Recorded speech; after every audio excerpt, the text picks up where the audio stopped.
Welcome. This is the Lifetime Cash Flow Through Real Estate Investing podcast. This is where you'll learn strategies to help you achieve lifetime financial freedom through real estate investment. Your host, R.U.B.S, has owned over 2,000 homes and apartments, and he brings experts in all aspects of real estate investment and management onto the show. Now, here's your host, Khleif. Couple of quick things. We're now over 1.2 million downloads for this podcast, and I'm just blown away by that every time I look at the numbers. And every day I get a nice email or two or a handwritten thank you card from one of you guys. I've got this board on my house where I put those cards, and all I can say is thank you, sincerely thank you. I've spoken with, or communicated with close to 1,000 of you, and adding value to you has honestly made me reconsider my mission and purpose in life. And, many of you ask me for coaching or mentoring or to create a course or some training materials. And I never started this podcast with the intent to do that. But I've gotten so much pleasure out of those conversations and the gratitude I've gotten from so many of you. I finally decided to go ahead and do it. So in a few weeks, I'm launching really an incredible course and coaching program.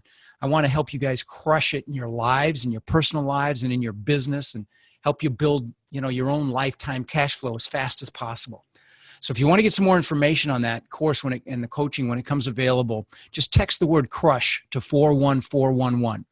And don't forget, my free book is still free. I've been so busy creating the course, I haven't had time to finish getting it published, and I'm real close to finally getting it on Amazon. And every review I've gotten on that book has been really, really good. So if you haven't gotten your free copy, make sure you do. You can go to rodkhleif.com, or you can just text ROD to 41411. Again, that's ROD to 41411. All right, let's get to it. Welcome to another edition of How to Build Lifetime Cash Flow Through Real Estate Investing. I'm R.U.B.S, Khleif, and I'm thrilled you're here. And I know that you're going to get a ton of value from the gentleman we're interviewing today. His name is Brian Murray, and he's the CEO of Washington Street Properties. They're a commercial property investor, they're an apartment investor, they're a real estate owner-operator. He founded the company in 2007. And they've got a mixed portfolio of multifamily and other commercial properties in the 30 to 40 million range. I know they have 300 plus apartments right now. And we are going to dig in today. Brian, thanks for being on the show. Hi, Rod. Thanks for having me. Excited to be here. Absolutely. So expand on my intro a little bit and tell us how you got involved in real estate and what sort of a progression you made in your investing career. Sure. Going back to 2004, 2005, I was making a transition. I had been working in the corporate sector and had a change in career and started teaching. And while I was excited about the lifestyle change, I noticed I was having a little trouble making ends meet. And always had an interest in real estate and decided that, hey, this might be an opportunity to pick up some a little more cash flow and help me out. So yeah, teaching is probably the most noble profession, and unfortunately it's not high on the pay scale, which is just a travesty in my opinion. But what may I ask what you were teaching, by the way? Yeah, I was teaching marketing and entrepreneurship. Oh, well, those are very interesting topics. Those are two of my favorite, actually. So you got into real estate. What did you start with? Tell us about your first deal. Sure. At the time I was looking at both residential and commercial properties. I started off looking kind of small.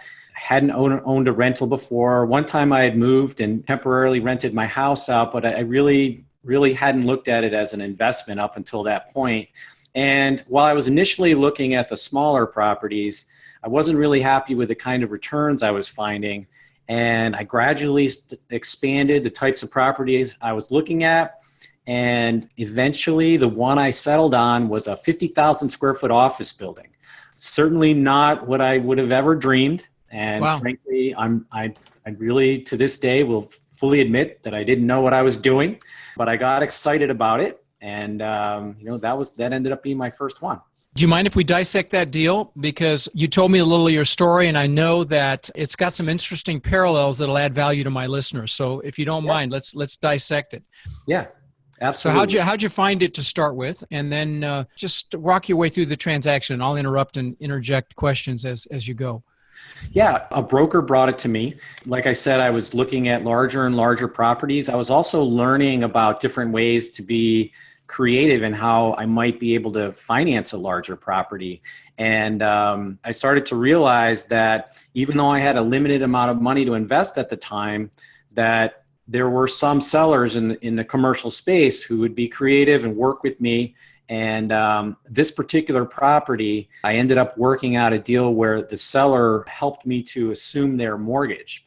And so I was able to get into it with very little cash. Now, did you indicate this to your broker that you were looking for creative type purchases? Is that how that got sent to you, or how did you get in front of the seller? Let me ask, answer those two questions. Sure. I think it started when I just started to look at a little bit larger properties, and it was a different broker that came to me and said, "Hey, I've got a property for you. You might find this interesting. I know you weren't looking for something this large, but there's a motivated seller here, and he's got a way to get you in with very little money down." Okay. All right. And that particular property wasn't the one I ended up with, but it really got me thinking and helped me to be creative and dig into some of these alternative ways to finance a larger project and sort of open my eyes at what might be possible. So when this one came along and they brought it to me, even the broker wasn't particularly excited about it, but because it was losing a lot of money, it had a lot of problems. Looking around, it was obvious it wasn't being well cared for. It was half empty. The expenses were high. The labor was high. The utilities were high. The taxes were high. Not everything was high, though, because the revenue was low.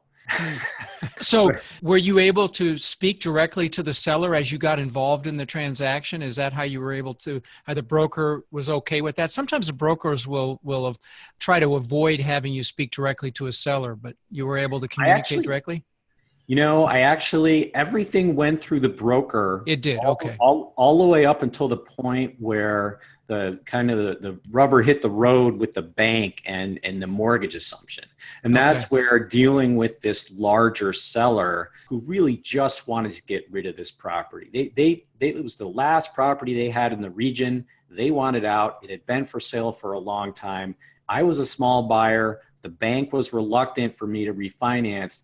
And the seller actually stepped in, and they had a lot of properties financed with this bank. And they actually worked with me to put some pressure on the bank to encourage them to say, "Hey, let's work with this guy and try to make something happen." So I want to get back to the high expenses and all the things that you discovered, but let's talk about how this deal came together financing wise. So you assumed existing debt. What else made it creative? Well, the asking price at the time was $1.2 million, way beyond what I thought I could have done. But what I found out was that mortgage that the seller had a huge payoff penalty. It was north of $200,000. I believe it was around $250,000 early payoff penalty. And they were factoring in that penalty with their asking price. And once I discovered that, that's when I said, "Wow, well, what if I was to be able to work with you, assume this mortgage, would you pass that savings along to me?" And they were open to that. So fantastic. So you got it 200 off just like that. Exactly. So by the way, guys, you'll hear prepayment penalties called defeasance sometimes. It's very common, particularly in CMBS debt where it's non-recourse debt. They have very stiff prepayment penalties called defeasance. And so that's a creative way to get around it. So the purchase price was $1 million. How much was the debt? Well, the debt, I should say that as I dug into this, that's what the initial contract price was. But as I did my due diligence, we uncovered a lot of surprises, things that I had been misled on. There were a lot of inaccuracies as that came forward. And we ended up renegotiating the price of the contract a couple of different times. Now, that's not something I would normally recommend, and it's not a practice I've actually employed on any of my other deals. But in this particular one, there were tenants listed on the rent roll that didn't exist.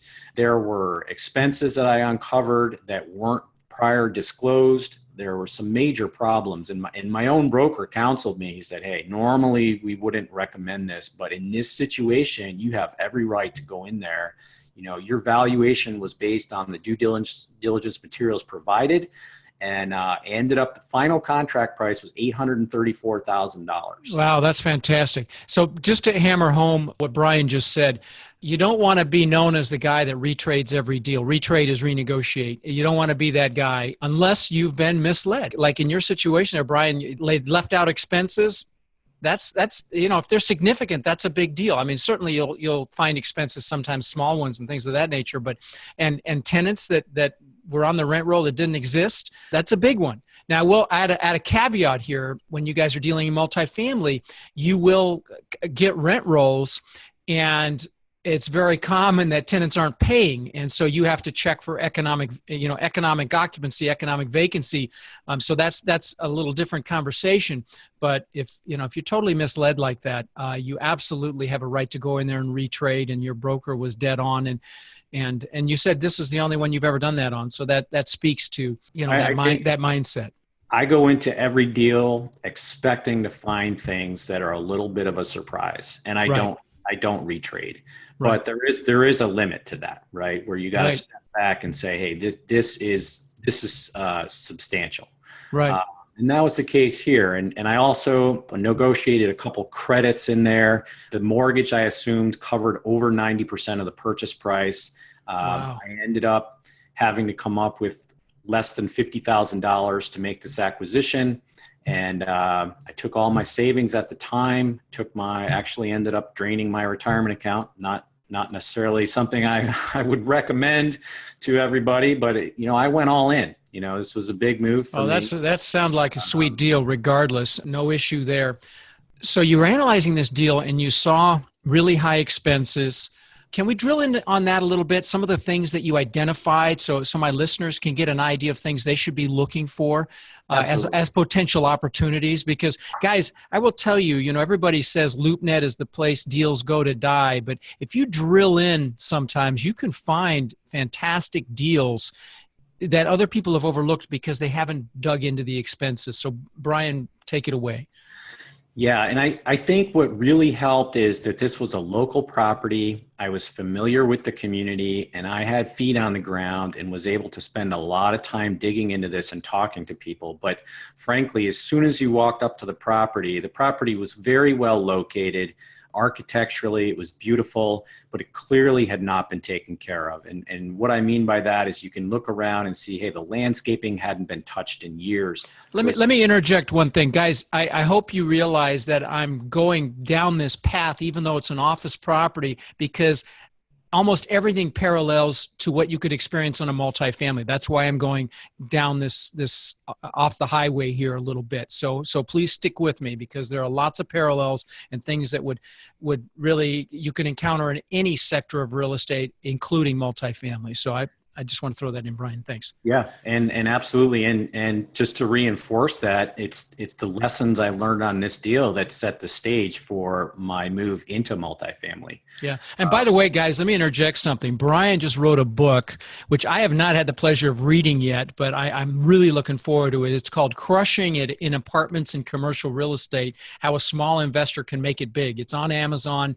Based on what I know about Brian, I'm sure it's fantastic. So check it out. Crushing It in Apartments and Commercial Real Estate. And we'll have the link in the show notes. So anyway, please continue. So you drilled into the expenses.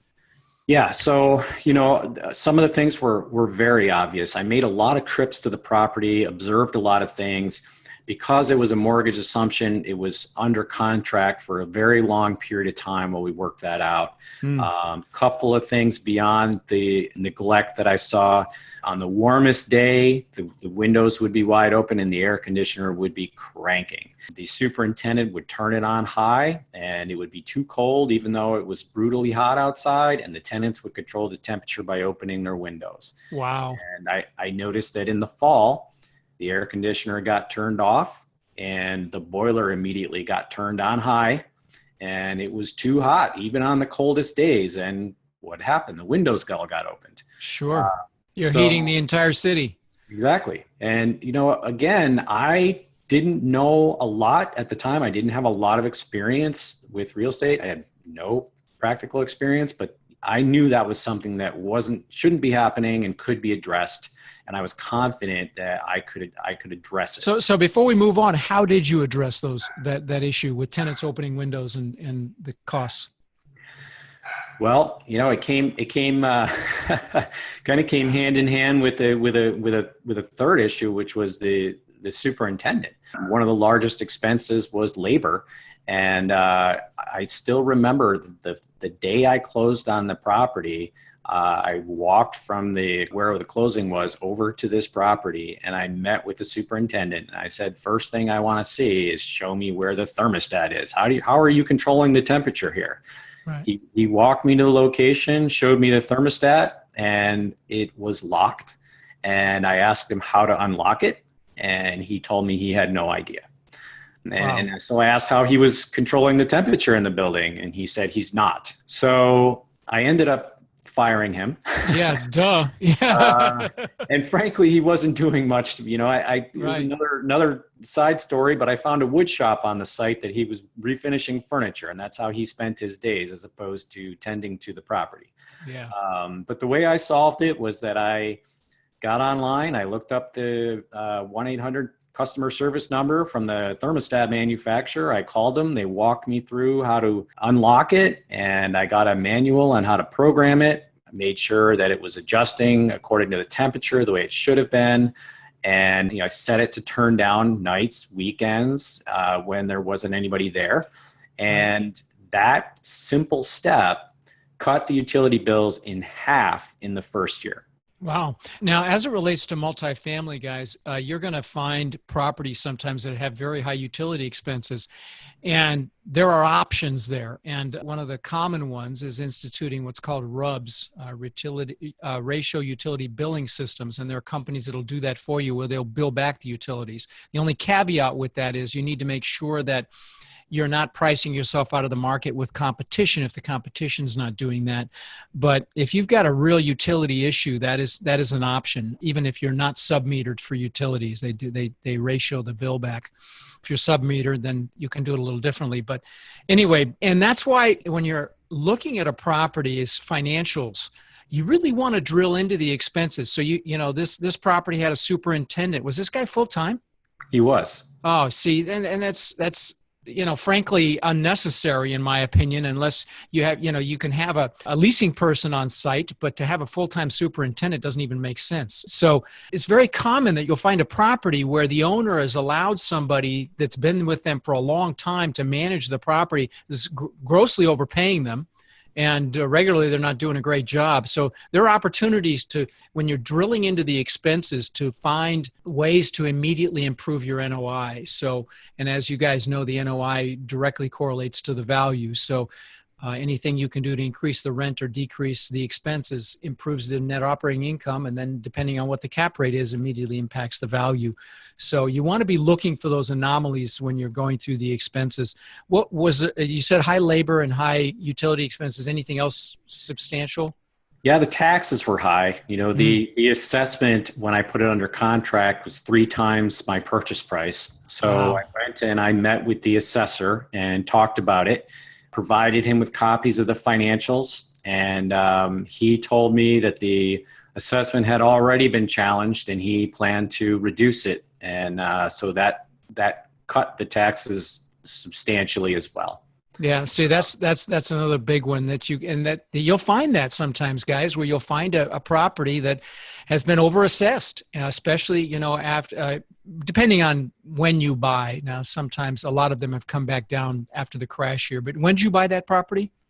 2007. Yeah, so it was right in the midst of the crash. Yeah. So that was an opportunity there. But the thing, on the flip side of that, the thing you always want to be careful of when you're buying a property, guys, is you want to be sure that you check with the assessor to see what's going to happen to the taxes based on the new purchase price, if it's higher than existing. So the flip side is also very, very important. So you don't underestimate your expenses on a property because you didn't take into account the fact that the taxes are going to go up. Okay. So what else about that deal? I mean, all these improvements and expenses were addressed. The fact that there was so much vacancy there, I found out that the prior owners had failed to pay commissions in the past, and none of the local brokers would show space at that property. So I had to reestablish relationships with those brokers and say, hey, listen, it's under new ownership. I'm local. I'm going to take care of you. And I demonstrated that, built those relationships, and immediately they started bringing me tenants and I took care of them. And that building filled up within the first 2 years. And all the while, I replaced that superintendent with myself. So I made the decision. I couldn't afford to quit my job. But what I did is I got up before dawn every morning. I went in, walked the property, unlocked it, turned all the lights on, checked everything out, cleaned up outside, go back during my lunch hour if I could, and I go back at the end of the day. And I did that for 2 years until things got turned around. And all those changes took a property that was losing money like crazy and made it profitable from the very first day I walked in. So I was able to create an enormous amount of equity there. I couldn't get a bank to lend to me even after I turned it around. It was a very challenging time. Oh, sure. You were that was the middle of the crush there. So yeah. So when I eventually found my second property, this time I was fortunate enough to find a similarly neglected property. Office again? This was retail. Retail. Okay. Let me stop for 1 second. I want to interject something because you were talking about how you couldn't get brokers to come show the property. And of course that doesn't relate to multifamily. The parallel to multifamily that I would say is it's very common to find a property that's being poorly managed. And so be on the lookout for that, because that was obviously the case with this property as well. And sometimes you want a mystery shop because you'll find that maybe the person that's in charge of leasing just really doesn't care, is not showing the properties or doesn't return phone calls or doesn't answer the phone. That's not uncommon at all. And so there are opportunities when that happens as well. So that's the parallel I wanted to interject. So the next one was retail. Let's chat about that for a moment, see if there's some parallels. Next one was retail. A lot of parallels in terms of owned by somebody who just wasn't paying attention to it. It wasn't their primary line of business. And they were willing to extend me owner financing.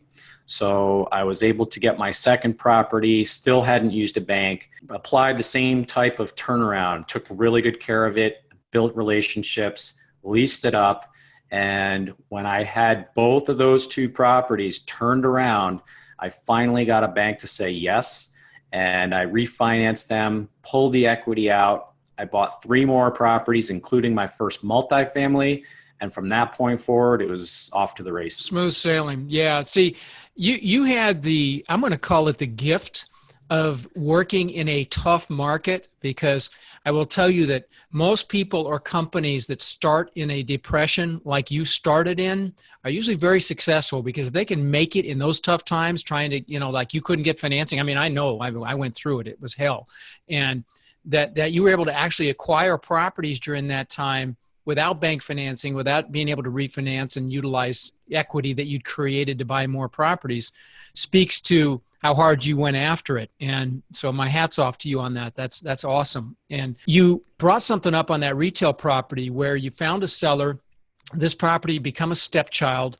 And if you get a seller at the right time, you will find deals, even in this crazy market we're in right now that's hot. If you find an off-market deal and you get a seller right when they're motivated, and that's why I tell people, start a mailing campaign. And if you're the person that's in front of them when they're ready to sell, you'll get phone calls from sellers. And obviously the name of the game is motivated sellers. So you got somebody that was motivated. They gave you owner financing, which is as good as it gets as far as financing, in my opinion. And you're only going to find those with off-market deals. So talk about your first multifamily. What was that? Sure. First multifamily was a 30 unit. And from the experience that I'd had with the office and the retail, I was looking for the same thing. And I found I was looking for that property that had been neglected, had untapped potential, had that opportunity, and that would lend itself to me going in, rolling up my sleeves and getting to work on it. Yeah, I forgot to tell my listeners where you're based, and these properties are all in your general area, correct? Yes, we're in upstate New York, northern New York. Okay. All right. Continue. Yep. So 30 unit, so you saw was run down? It had clearly neglected. It was interesting because first time we went to see it, we ran into a prospective tenant who had sought the property out on their own, called the owner, And they didn't send anyone to do showings. They just left the door unlocked for the prospective tenant to walk in and poke around. That's called a clue, guys. That's yeah. a clue. Right. Awesome. There was one unit that at some point had some water damage, and mold grew, and it was to the point that it was like walking into a cave, not leasable. There was much higher vacancy on the property than there was in the market overall. And that's another clue, guys. Okay. I knew that if we stepped in and took care of this property and treated it right, managed it well, that we could fill it up, we could charge higher rents, and that we could create some good equity there. So give us some numbers. What'd you end up getting it for? Did you get bank financing on it? We did. This was financed this from some of the property, from some of the equity I was able to pull out and refinancing the other properties. The purchase price was $1.3 million, I believe, was the purchase price, and we've since refinanced it, and it's appraised substantially higher than that. But we've gone through and did exactly what, the unit that had mold, that one we ended up entirely gutting. But most of the rest of them, it was just dated finishes. You go in, change out, had the shaggy old carpet and the dated fixtures, and for a modest investment on a per unit basis. Of course, we started with the vacant units. Sure. Didn't have to make a large investment up front. We would upgrade the units one at a time as there were turns, and starting with the vacant ones and going from there. So the way we go about it, it does take some time, but it eliminates you having to take on that extra debt right up front. Right. Or, big Capex expense right out of the gate. You just renovate units as they become available. And that's a great way to go. And that minimizes your upfront expenses, and you can let the property pay for your ongoing renovation. So that's a great way to do it. Yep. So you said tell me about your team. And I know you've got 300 plus units and a bunch of other commercial property. What are the members of your team? What were they back then? I'm guessing it was just you. So the first 2 years, it was just me. And at that point, I had enough properties that I brought on a full-time superintendent to be on call and take care of as much of the maintenance as we could do ourselves in-house. So your superintendent was also a maintenance person? That's right. Okay. That's right. Good. So Perfect. when I reach a point that I feel like there could be a consistent enough workload, the challenge, especially when you take on value add properties, you can have surges in workload. I don't want to overstaff, but when you're using all contractors, if you reach a point where you can consistently utilize somebody full time, that's when I'll pull the trigger. Yep. Same here. Good call. So I started with him. Shortly after that, I took on a part-time property management person who would do showings, handle the bills, things like that. And let me ask you another question. At what point did you quit your job? How many years in? I didn't quit my job until my revenues hit 2 million, which was 7 years in. Wow. And, so full-time job. You got to $7 million in gross annual revenue. Sorry, I didn't quit till I got $2 million in 7 years. That's right. 7 years. Right. And now we're between 5 and 6. We might hit 6 million in revenue this year. Fantastic. So we're up to 17 staff of 17 at this point, but now we've got more than 30 properties we're taking care of. Wow. And the 17 include some on-site people, I take it as well, correct? Yes, it does. Okay. And, we carefully, we utilize a lot of contractors, but we also take some things in-house. So we will, for instance, we do some of our own cleaning. We do a lot of we've got guys on staff who can take care of the flooring, painting, things that a lot of other, if you don't have a larger portfolio and you get those surges in workload, a lot of times it makes a lot more sense to use contractors. But if you reach a certain critical mass that you can keep people busy, it's more economical for us. And, the other thing I should mention is that all of our properties are within a 30-minute drive of our main office. So That's fantastic. Yeah, that's fantastic. I didn't get that memo, by the way. I had 800 houses and apartment buildings, 2 hours in each direction, which is part of the reason I imploded. But no, everything you just said really resonated with me. I had a full-time cleaning person as well, and you find the skills that you need regularly. Painting for sure. You're always painting something. You're always cleaning something when you get some scale. And flooring can be such a huge expense. If you can bring somebody in-house that can do that for you, that can really cut down your expenses as well. I assume you thought of that when you brought that person in. Yeah. So, and of course, maintenance, just general maintenance. That's kind of a no-brainer. You need a full-time person when you get to a certain point. Yeah. So when we continued to grow, the market got a little stronger, as it did across the country. And we got a little more creative. We tackled some larger value add projects. We converted we bought a distressed hotel and converted that into an apartment building. Wow. Wow. I didn't know that. Tell me about that deal. So how many door hotel was it? It was 50. 50 doors. And what did you do? Combine units into apartments or? We combined some of them, but in looking at the market, we felt there was a need for studios.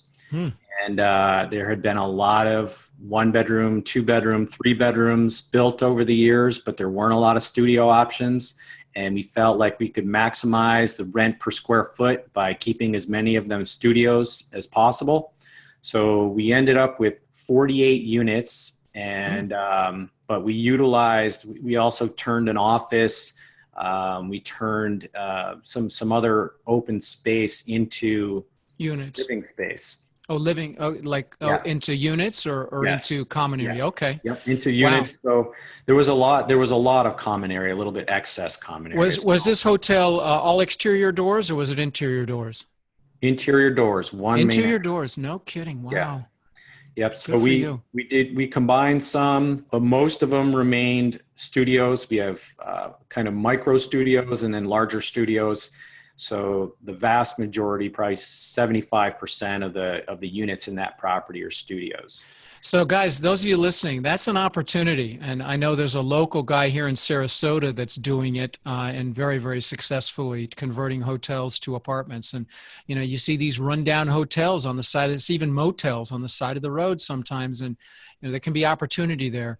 What did you, just to dig into that just a hair more, did you have to get, you didn't have to get new zoning on that, I take it, because the hotel's pretty dense, or did you? No, we had it's considered a change in use, so that triggered some code requirements. The property was zoned correctly, however, the change in use required a new certificate of occupancy, and so it did trigger.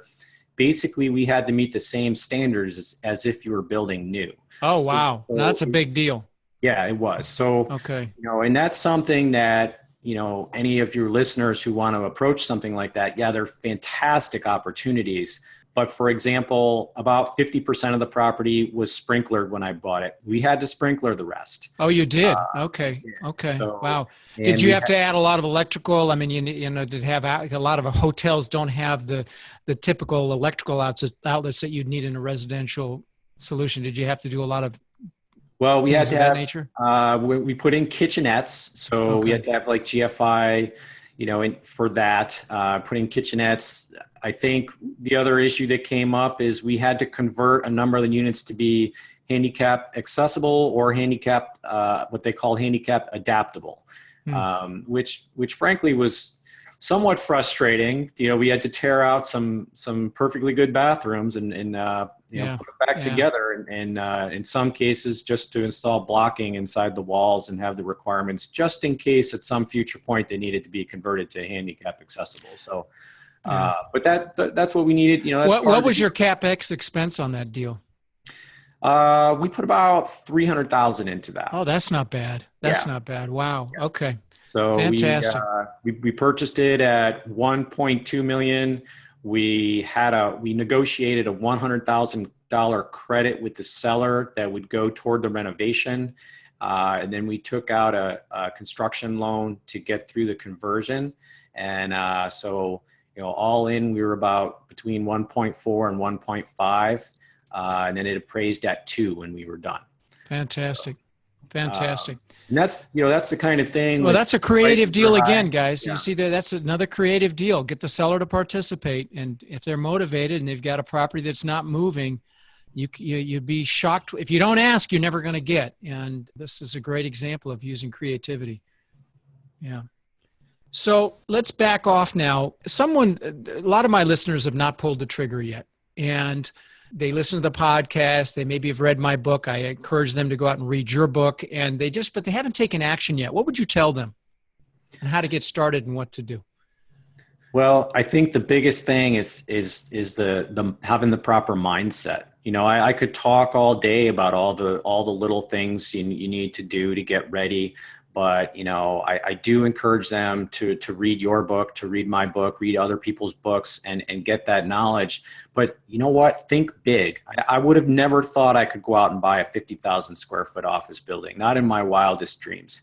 But the more I dug into it, the more I realized things I didn't know, I could figure them out along the way. And you don't have to do it alone. There's people you can consult with, so when I walked into the boiler room of that property, that first property, I might as well have been in a spaceship. I mean, I had no idea what I was looking at. But guess what? I can pick up a phone and I can call somebody to come in and to walk me through things and help me out. So you don't need to be intimidated. There's people out there to help you. The biggest thing is just do it. Just get out there and do it. You can figure it out as you go, but if you don't ever get started, you're not going to go very far. No, great advice. Great advice. And anybody that listens to this podcast knows I'm all about mindset. That's the number one thing. It's 80% of it. And you guys have heard me say it ad nauseum because that's the truth. It really is. So that's great advice. Let me ask you one last thing. You've told us about some victory stories, but sometimes I like to ask, what are some victory stories, but when have you gotten your nose bloodied? Tell me a time where you got your butt kicked and made a mistake and the takeaway. Yeah, I can give you some, and I will give you a specific example. But before I do that, I should say, I make mistakes every day. I have setbacks every single day. And if anybody tells you they don't, and they're not doing enough. Right. So the key is to just accept up front that you're going to make those mistakes and you're going to have that setbacks, and that's all part of the deal. You got to be prepared to work through that. And that's part, I go through a whole bunch of mistakes in my book because I want people to understand, hey, so you can get out there and you can do it anyway, and you can learn from these mistakes and you can move on. After I did that hotel, prices were pretty high in my market. It's since cooled off, but at that time, I was trying to be resourceful, and I bought 2 different apartment buildings at foreclosure auctions. And one of them went pretty well. And then when I went to the next one, I got a little, too confident. I didn't plan enough for all the things that could go wrong. Turned into one of the worst nightmares. Everybody that was working for me at the time, we all called it the money pit. Every time we tried to fix one problem, there was another. We found environmental issues that needed to be addressed. So we had remediation costs. We ended up, something that we expected to only have to do the finishes, we ended up entirely gutting all new mechanical systems, everything from the ground up. In fact, it had 2 buildings. The main building was a converted Victorian that had 20 units, and then it had a converted carriage house that had 8. By the time we finished, very, very old properties then, 100-year-old properties. Okay. That's right. So by the time we finished the main building, we decided bite the bullet and just tear down the other one because we didn't want to go through it again, and we lost a lot of money. Wow. That's not the only time. So yeah, you're good. Great question. Right? Now, let me ask you this. I hate to twist the knife, but do you think had you done a little more comprehensive due diligence, you might have passed on that deal? What I think is that when you buy a property at foreclosure auction, it depends on the circumstances, but a lot of times you have very limited access to that, and you have to make assumptions. Allowances. It's right. You got to leave a lot of slack in there because you will find things you don't expect. Right. And so the biggest takeaway from that is don't be overly optimistic and assume that things are going to be well. And as you point out, particularly with the really old property, I had a chance to go through there quickly and do a cursory review, but I didn't get a chance to do a proper inspection. And under that circumstance, you've got to accept that a lot of things could go wrong. Yeah, and guys, that goes for any auction for that matter. There's a reason that people auction properties. So don't get caught up in the fervor. They're priced very, very low to get your attention and get you excited. And not just foreclosure auctions, regular auctions as well. So just be careful. I'm not saying you can get fantastic deals at auctions, but go in with both eyes wide open and have big allowances ready in case you need them. Well, listen, Brian, thank you so much. You've added a ton of value today, and I hope you guys realize the parallels between some of these different types of real estate that Brian has done very successfully in multifamily. And, you may want to look at some of these other sectors because there's money to be made in every sector of real estate. But Brian, thank you so much for your time. Check out his book, guys. And Brian, let's stay in touch, my friend. Thank you, Rod. Appreciate it. And best of luck to you and all your listeners. Oh, by the way, before you go, what are all those medals on the wall behind you? Those of you listening, we're actually on a video in here. What are those? What are those? That my wife and I are big runners. So we try to do 1 or 2 marathons every year. And, God, there must be 30, 40 medals behind you. Holy cow. You do a lot of running. Well, good for you. Yeah. All right. Well, thanks again, buddy. I appreciate your time, your valuable time. Thanks, Rod. Take care. All right. Take care. Bye now. Thank you for listening to the Lifetime Cash Flow Through Real Estate Investing podcast. If you've enjoyed the show, please subscribe and then take a moment to visit iTunes and leave a 5-star rating and review. For more resources to connect with us further, please visit our website at lifetimecashflowpodcast.com. Tune in next week for our next show.